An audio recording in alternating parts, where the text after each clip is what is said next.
The police burst into my home with urgent news. We've transported a child found in a car registered under your name. You're under arrest. Shocked by their sudden arrival, I struggled to comprehend. What? I don't have a child, I blurted out in confusion. The officer appeared equally bewildered, explaining they had identified the car's owner through the license plate. My name was on record. Could this be some terrible misunderstanding? Frantic with worry, I rushed to the hospital where the child had been taken. There, a 5-year-old boy lay on an emergency bed, his face flushed and marked with distress. Yet despite his condition, a surge of recognition and concern washed over me at the sight of his familiar features. From that moment, my life took an unexpected turn with this child at its heart. My name is Emily, aged 33, working from home. I met my husband Michael in college where we bonded over shared interests in a club, eventually marrying after graduation. Despite our decade-long marriage, we struggled with infertility. Despite treatments, my condition made conceiving difficult. Michael, always kind-hearted, reassured me. It's all right, let's focus on being happy together. My in-laws are wonderful people. They never pressured me about having children, especially since my brother-in-law already had a child of his own. However, I couldn't help but feel guilty for my own parents who eagerly awaited grandchildren. Thankfully, living close by, I made sure to visit them often. If only John had a child. I have a younger brother named John, 7 years my junior. Despite our parents treating us equally, John felt overshadowed by my achievements and intelligence. He drifted towards troublesome friends during middle school, rebelling against any comparison to his older sister.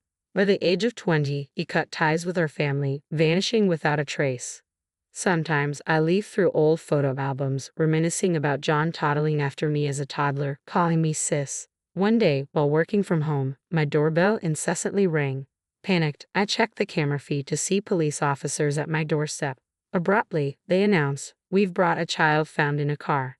You're under arrest." Shocked and speechless, I stammered, "What? I don't have a child." The officer seemed as bewildered as I was. In that moment, my mind raced with unanswered questions. According to the police, a passerby noticed an abandoned car on the road with a child inside, reported it, and the child was rushed to the emergency room by ambulance. When I inquired about the car's location, I was stunned to learn it was parked in front of my parents' house, though they were currently away on a trip. The police traced the car's owner via its license plate, confirming it was registered under my name. However, the person using it was my younger brother, John. I used to lend my car to John, who had recently obtained his license, and he took it when he left home. Since then, the car had remained parked in front of my parents' house, brought out only for necessary inspections and maintenance. Despite my parents' scolding, they maintained the vehicle out of sympathy, believing John might still need it. But who was the child left alone in the car? Rushing to the hospital, I approached the emergency room bed where a small head peeked out from under a blanket, its curly, wavy hair strikingly familiar. My heart raced as memories of John's childhood flashed through my mind. Drawing closer, I saw the face of a boy around 4 or 5 years old, bearing a remarkable resemblance to John. Could it be this child? Before I could finish my thought, a panicked phone call from my mother, still away on her trip, interrupted my thoughts. John called me in a panic, asking me to look after his child. He explained he left the child in the car because we weren't home and it was scorching outside. What should we do? I reassured the distressed mother that the child had already been taken to the hospital and was expected to recover. Relieved, she promised to return soon. Understanding my mother's urgency to return, I pondered about this child who clearly belonged to my brother. Questions raced through my mind. When was he born, and who is his mother? I informed the police he's likely my brother's child, and committed to staying with him. Despite repeated attempts, I couldn't reach my brother on the phone. As I watched the child, his small body seemed to endure so much pain. A nurse approached and handed me his clothes, which were ragged and heavily soiled, with the name Tom on the tag. Seeing his extreme thinness and the condition of his clothes, it was evident Tom had endured a harsh upbringing in impoverished conditions. That evening, my mother returned from her trip and hurried to the hospital. "John," she whispered tearfully, embracing Tom, who bore a striking resemblance to my brother. By the following day, Tom's condition had improved, though he appeared visibly frightened. I gently reassured him, trying not to alarm him further. "How old are you, Tom?" I asked softly. 5 years old, he replied, holding up his hand and counting his fingers. "Wow, you speak so clearly. I remarked, impressed by his articulation. I praised Tom and gently stroked his head, finally coaxing the smile from his pale, thin face. Despite his frail appearance, he seemed to brighten up in response. The doctor informed us of bruises covering his body. I persuaded the police to let us care for Tom until we could reach John, skillfully avoiding an official report. 3 days later, Tom was discharged from the hospital. Unwilling to see him in his worn-out clothes, I bought him new ones which made him look even more charming and bright. As we prepared to leave the hospital, I managed to reach John on the phone amidst a chaotic background noise. How could you leave him in the car under the hot sun? He was taken to the hospital, but he survived, thankfully. I confronted him. He had bruises all over his body. Did you do this? Thomas is clumsy. I was just trying to discipline him, John retorted, his tone devoid of remorse, leaving me speechless. He's only 5 years old. He's slow, can't even remember his letters, no matter how many times I teach him. It's frustrating, so I left him at our parents' place. I was appalled by my brother's harsh treatment of his son. Concerned for Tom's well-being under such parenting, John callously added, I'm in the middle of a casino jackpot right now, before abruptly hanging up. Witnessing Tom's worried expression, tears welled up silently as I reassured him with a gentle stroke. Everything will be okay. He's just 5. It's natural for him to cry and seek comfort, yet he remains silent. His lack of calling out for his parents tugged at my heart, prompting painful thoughts. After discussing with Michael and our parents, we resolved to care for Tom in our home. Back at home, I prepared a children's lunch of hamburgers and fries adorned with colorful character flags. When I set it in front of Tom, his eyes lit up in wonder. I've never had anything like this before. Can I really eat it? Of course, Tom, it's all for you, I assured him, delighted by his messy enjoyment, ketchup smudged on his cheeks, and a joyful grin on his face. In the evening, Tom giggled and splashed around in the bath with Michael, thoroughly enjoying himself. At bedtime, I nestled beside him, reading picture books. He listened attentively with bright eyes, yet occasionally a hint of worry clouded his expression. Can I stay here forever? I don't want to go back home, he asked me suddenly, his voice tinged with uncertainty. I understand. You want to stay here, don't you? I asked gently. Tom nodded with visible relief, and my heart ached to see him in such a vulnerable state. In the days that followed, he grew increasingly attached to Michael and me. He eagerly offered to help fold laundry or carry bags when we went shopping, his small frame determined and eager to contribute. Living together, I discovered what a kind and wonderful child Tom was. Both Michael and I grew deeply fond of him, leading us to discuss the possibility of adopting him, especially if John and his partner had no plans to raise him. Upon checking with the city office, I learned that Tom's birth had been registered by my brother and his wife, and they were listed on the residence certificate as living with Tom at our parents' house.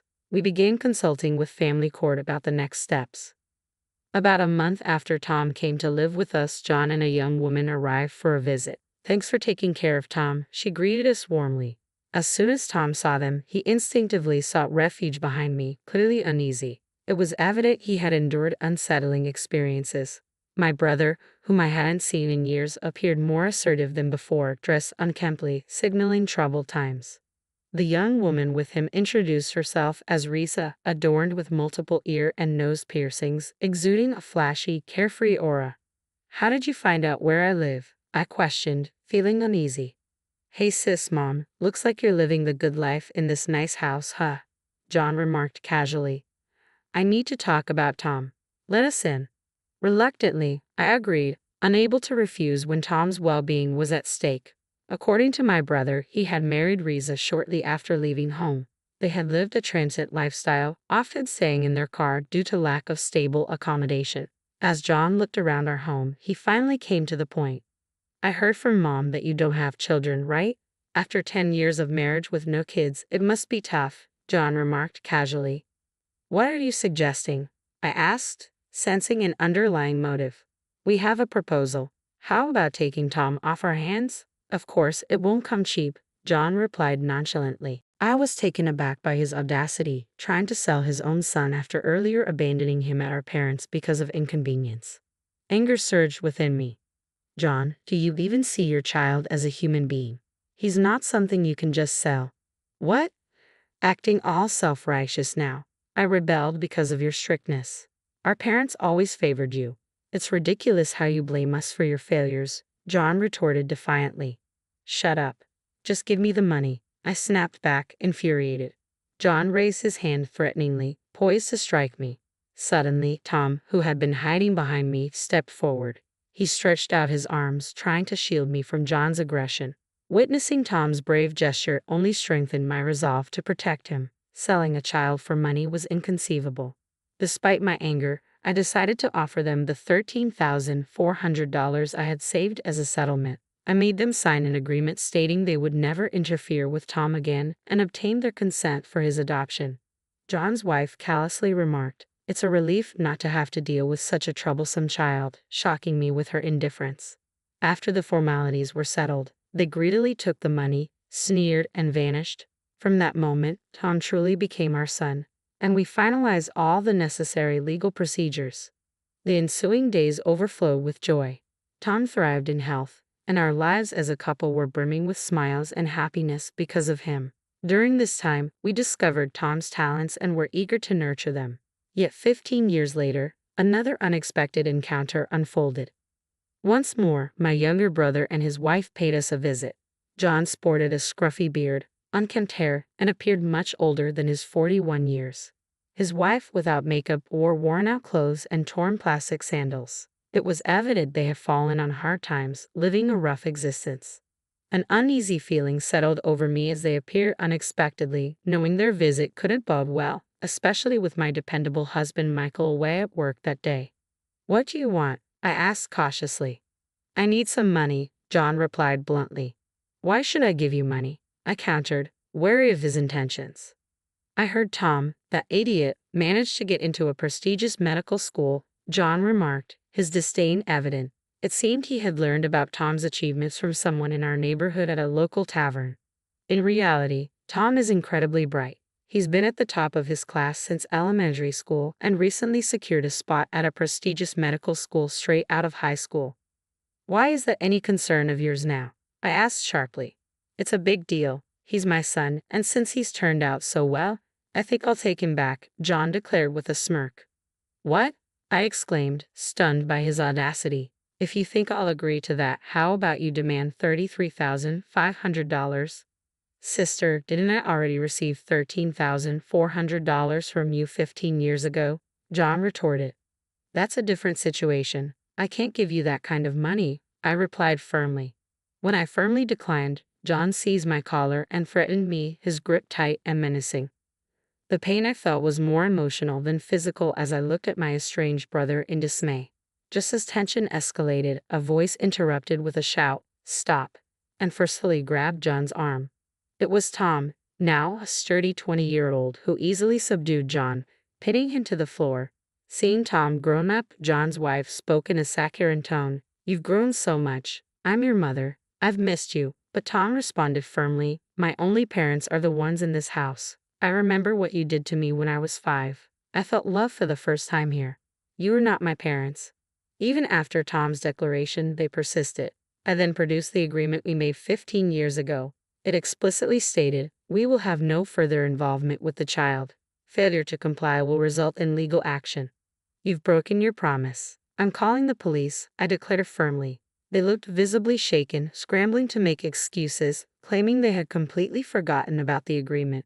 In truth, we're being hounded by debt collectors. Without $33,500, we're in serious trouble, John pleaded, his tone now desperate after earlier threats. "Don't expect sympathy from me. I can't help you," I responded coldly. "The day you abandoned Tom, you lost any claim to my support. I don't have a brother anymore." "I'm sorry, but no," I replied coldly, refusing to enable his actions any further. As their persistence pushed me to consider involving the police, they reluctantly departed. Later, I learned that the couple had been apprehended for shoplifting and were serving time in jail, their lives evidently in turmoil. Meanwhile, Michael, Tom, and I enjoyed a peaceful and joyful existence together.